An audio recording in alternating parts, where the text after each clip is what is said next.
Good day, everyone. I am the leader of the group 4, and our assigned poem is The Sympathy by Paul Lawrence Dunbar. My groupmates will go on to discuss the poem analysis, observing the basic elements of the poetry, and later on, I will go on to discuss the ethos, practices, and values of Africans that are present in the poem. But before anything else, let us have first Miss Gomez to discuss to us a short biography about the author Paul Lawrence Dunbar. Good day, everyone. Our topic is all about The Sympathy by Paul Lawrence Dunbar. I am Marjorie Diose Gomez, and my task is to report about the biography of Paul Lawrence Dunbar. Paul Lawrence Dunbar became one of the first influential black poets in American literature. He emerged as one of the most influential African American poets and writer of the late 19th and early 20th century. He born on June 27, 1872 in Dayton, Ohio. Dunbar wrote his first poem at the age of 6 and gave his first public recital at the age of 9. He wrote 400 poems in addition to lyrics, novels, and short stories. Here are the other poems of Don Dunbar. The first is We Were the Mast. We Were the Mast. This poem explored the themes of concealing one's true emotion and identity behind metaphorical masks, often due to societal expectation and pressures.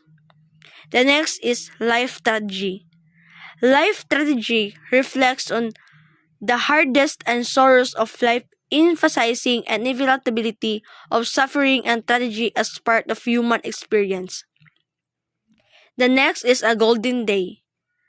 A golden day celebrates a moment of happiness, tranquility, and nature where everything seems perfect and beautiful. Next is Summer in the South. This poem describes the beauty and serenity of summer in the southern United States, highlighting the peacefulness of the season. Next is Morning. Morning paints a vivid picture of beauty and hope associated with dawn of a new day. Next is A Choice. A choice likely explores the idea of making important decision and choice in life, which can have lasting consequence. Next is If I Could But Forget. The title suggests the lodging of forget peaceful memories or experiences, but without more context, the specific meaning of the poem may vary. Next is The Ship That Passed in the Night. This poem could be about misconnection or relationship that never fully develop, like ship passing each other in the night without meeting. Next is Douglas. This poem, possibly about the famous abolitionist Frederick Douglass, could discuss his life achievements or the impact of his work advocating of freedom and equality. Next is Little Brown Baby. Without more context, the meaning of this poem may vary, but it could be about the innocent and beauty of child, possibly addressing theme of race or identity. Next is the In the Morning poem. This meaning of this poem depends on the specific content and context, as there are many poems with similar titles. Next is Frederick Douglass. This poem could be a ode to Frederick Douglass, celebrating his contribution to a useless movement and fight against slavery. Next is Common Things. The meaning of this poem likely revolve around finding beauty and significance in everyday ordinary objects and or experiences. Next is When Melody Sings. This poem could be about the power and beauty of Melody's singing and how it touches the heart of those who hear it. The last is Encourage. This meaning of this poem would depend on specific content and context, as the word encourage can have various interpretation. Now, since we already have a little knowledge about the author, it is time for us to read the poem. But before that, let us unlock first the difficult or unfamiliar words that we might encounter while reading the poem. First on the list is alas. Alas is used to express unhappiness, pity, or concern. So take note that alas is an interjection. For example, life alas is too short. Number two, bud is a small lateral or terminal protuberance on the stem of a plant that may develop into a flower, leaf, or shoot. Number three, opes. It literally means open. For example, the door opens when I knock on it. Number four, faint. It means weak, dizzy, and lacking courage and spirit. For example, she displays a faint smile on her lips. Number five is chalice. It's the cup-shaped interior of a flower. Number six, perch. A roost for a bird or a resting place for a bird. Number seven, cling, to hold together. For example, her wet shirt cling onto her shoulders. Number eight, faint. It means being obliged or constrained. Number nine, bough, a branch of a tree. Number 10, throbs, to beat or vibrate rhythmically. For example, her finger throbs with pain. And last is the bosom, is the chest conceived of as the seat of the emotions and intimate feelings. So those are the unfamiliar or difficult words and its meaning. So now, without further ado, let us read the poem. The Sympathy by Paul Laurence Dunbar. I know what the caged bird feels, alas, when the sun is bright on the upland slopes, when the wind stirs soft through the springing grass, and the river flows like a stream of glass, when the first bird sings on the first bud opes, and the faint perfume from its chalice steals. I know what the caged bird feels.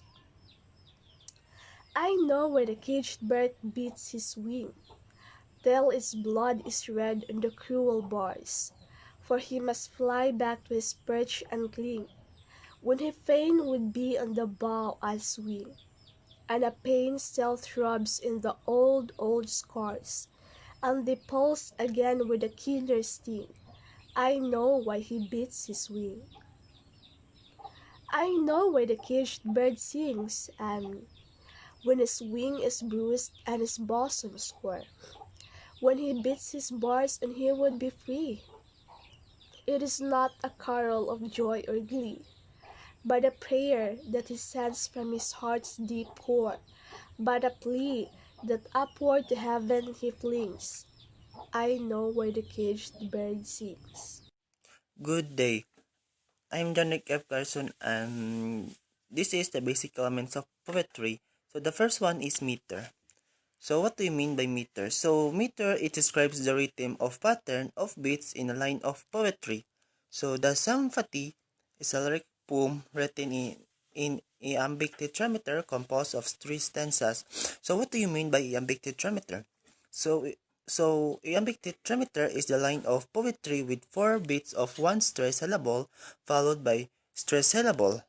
So in so the Sympathy by Paul Laurence Dunbar is written in iambic tetrameter. So iambic tetrameter again is following the rhythm of unstressed syllable followed by stressed syllable. So for example, in the first line, of first stanza is I know what the caged bird feels, alas. So it is like it is following the beat of the dum, the dum, the dum. Okay. So that is meter. So the next one is rhyme scheme.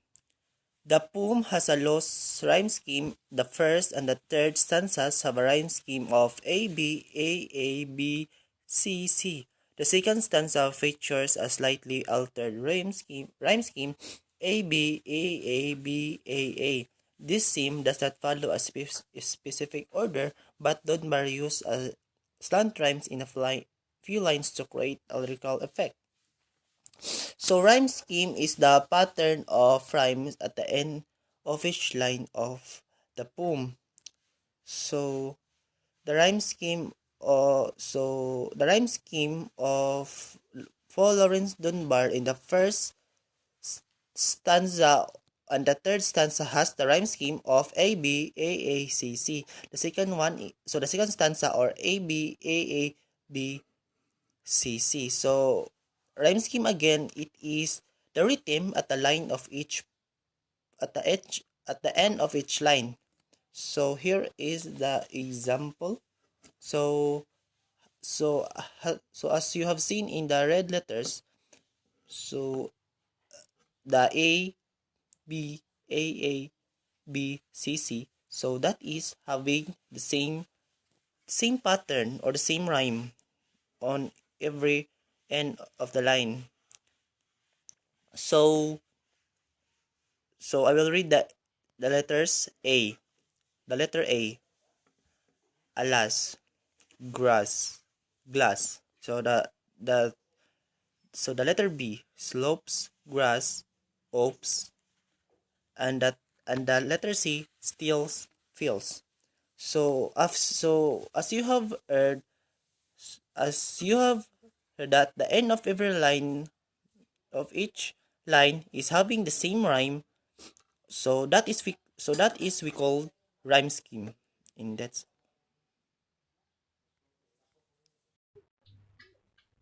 So now let's proceed to the other basic elements of poetry, which is verse.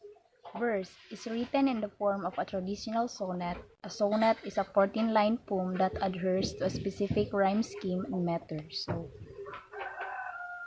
in this case, Dunbar follows the Shakespearean sonnet structure, which consists of 3 quatrains, the 4-line stanzas, and a concluding couplet, 2-line stanza. The rhyme scheme of the poem is AB AB, CD CD, EF EF, GG, with each end rhyme following this pattern. Additionally, the poem is written in the iambic pentameter, which means that each line contains 5 pairs of unstressed and unstressed syllables. Overall, Dunbar's use of the sonnet form gives sympathy a structured and balanced quality while allowing for exploration of its themes. So next is symbol. First is caged bird, is a powerful symbol of oppression and confinement. So it represents the African American experience during Dunbar's time, as well as the broader theme of human struggle for freedom and equality. Broken wing. The bird's broken wing symbolizes the limitations, physical or otherwise, that prevent individuals from realizing their full potential. So broken wing, it represents the barriers and restrictions placed upon marginalized communities and the difficulties they face in pursuing their dreams. Next is the bird's song. The bird's song serves as a symbol of hope, resilience, and the expression of one's inner voice and desires. So, despite being confined and oppressed, the bird's song transcends its physical limitations, symbolizing the indomitable spirit of the human soul. Next is nature. Throughout the poem, nature is depicted as a contrasting force to the bird's suffering. So, the vibrant imagery of trees, fields, and wind conveys conveys a sense of freedom and liberation, highlighting the stark between the bird's constrained existence and the boundless beauty of the natural world.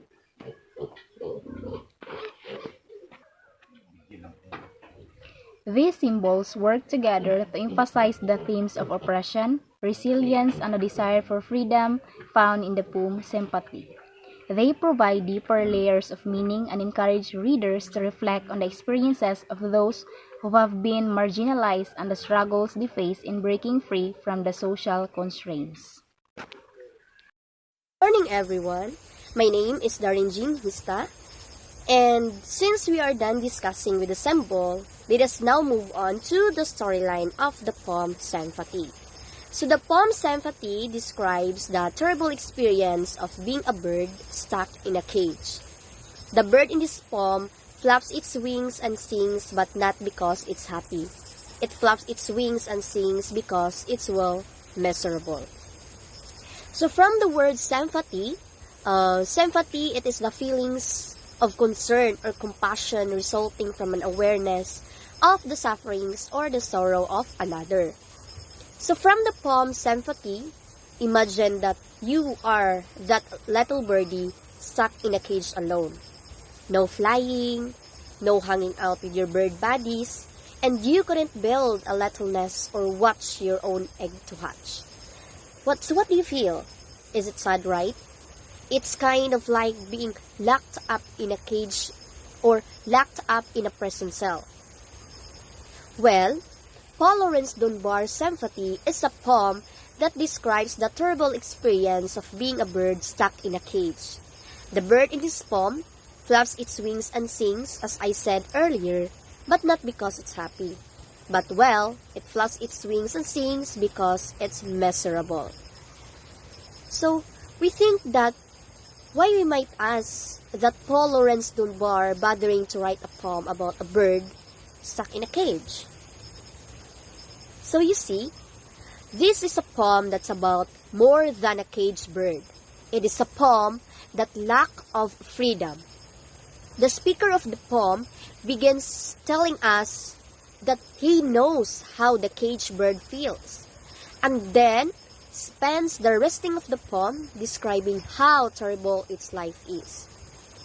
So, Dunbar's not talking about a real bird here though, but instead, the bird becomes a metaphor for the speaker's own lack of freedom and his own oppression. So considering that Paul Laurence Dunbar was an African-American poet, writing at the end of the 19th and the beginning of the 20th centuries, the poem Sympathy was published in 1899 collection, The Lyrics of the Heart Side. So it's quite likely that these poor birds' oppression represents the oppression of all African Americans during this period. In other words, the speaker of the poem uses the image of the locked-up bird to give us a sense of what it feels like to live without freedom. So, in our poem structure, the poem is divided into 3 stanzas with relatively regular rhyme. This structure allows readers to see the difficult problems Paul encountered in his lifetime. The speaker's empathy for the bird situation is supported by the use of the phrase "I know" several times. These lines emphasize the wish for freedom, the negative effects of confinement, and the persistent suffering of oppression. So the poem's main themes, they serve to demonstrate the resilience and determination of people who are oppressed or confined, as well as the innate human urge for autonomy and the pursuit of a fulfilling life. So the statement "I know" is repeated to further emphasize the speaker's understanding of and a sympathy for the suffering of the bird. The idea that the bird is pleading with heaven suggests that its desire for freedom has a spiritual component. The song of the imprisoned bird is heartbreaking and immensely symbolic, and these lines reveal its true meaning as a passionate cry for freedom and a manifestation of the indomitable human spirit. So this is why Paul Laurence Dunbar's poem Sympathy is so instructive. The poem doesn't mention the word race or racism once. So as we go further from the beginning and at the end of the poem, we cannot see the word race or racism. But through its description of the caged bird, we learn exactly what it felt like for people like African and Americans who were denied basic freedoms in society. So to make sure we don't go back to this terrible period in history, it is very important to understand its impact. And if we want to understand what oppression feels like, well, there's no better place to start than sympathy. So let's go to the poetic devices. So first we have imagery. Imagery is used to make the readers perceive things involving their five senses. For example, when the sun is bright on the upland slopes, and the river flows like a stream of a glass, and I know why he beat his wings. So in this line, we can say that it is a sense of sight. So next we have simile. It is a figure of speech in which an implied comparison is made between different person and object by using like or as. For example, and the river flows like a stream of a glass. So in this line, we can say that the flowing river is compared with the stream of a glass in the fourth line of the poem. So next we have symbolism. Symbolism is using symbols to signify ideas and qualities, giving them symbolic meaning different from literal meanings. So the cage bird symbolize African Americans the spirit from for freedom from slavery. So the cage stands for a various tactics why people used to block their ways to freedom. So next we have metaphor. It is a figure of speech in which an implied comparison is made between the objects different in nature. There is an extended metaphor for bird used in this poem. So the caged bird is an entire African American community in slavery. So next we have the poet's choice of words. So we have cage, shrub, wand, and shout. For the poet's choice of word, Dunbar uses a mixed and formal emotional language to convey his message. He employed like cage, shrub, wand, and shout to evoke strong emotions and emphasizes the speaker's inner turmoil. So overall, Dunbar choice of word helps to convey both personal and struggle and the larger societal context of the poem. So next element of poetry is mode and tone. So the mode of the poem Sympathy by Paul Laurence Dunbar is a somber, melancholic, and empathetic. Yes, the poem Sympathy conveys a somber and melancholic mood through its depiction of Dunbar's captivity and longing for freedom. The use of vivid imagery such as the caged bird sings of freedom and he beats his wings till its blood is red on cruel bars creates a sense of confinement and desperation that leads to a somber mood. So the tone of the poem is reflective and empathetic. As the poem progresses, the tone becomes reflective since Dunbar's acknowledges the plight of the caged bird and its relation to his life, his struggle as a black person in America. So, Dunbar wrote this poem as he expresses the sense of isolation and oppression faced by marginalized communities in America, which is that can lead to a reflective and empathetic tone. The poem Sympathy by Paul Laurence Dunbar provides insight for ethos, practices, and values of Africans during the time it was written. It vividly describes the struggles and limitations faced by African people in a racially segregated society. So first is endurance. Through the repeated phrase, I know where the caged bird sings, the poem highlights the enduring spirit of African people in the face of diversity. Number two is resilience.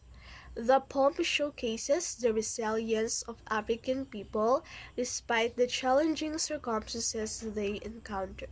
The caged bird in the poem symbolizes their confinement and oppression, yet it continues to sing and strive for freedom. Next is solidarity. So the poem highlights the sense of togetherness and community among African people.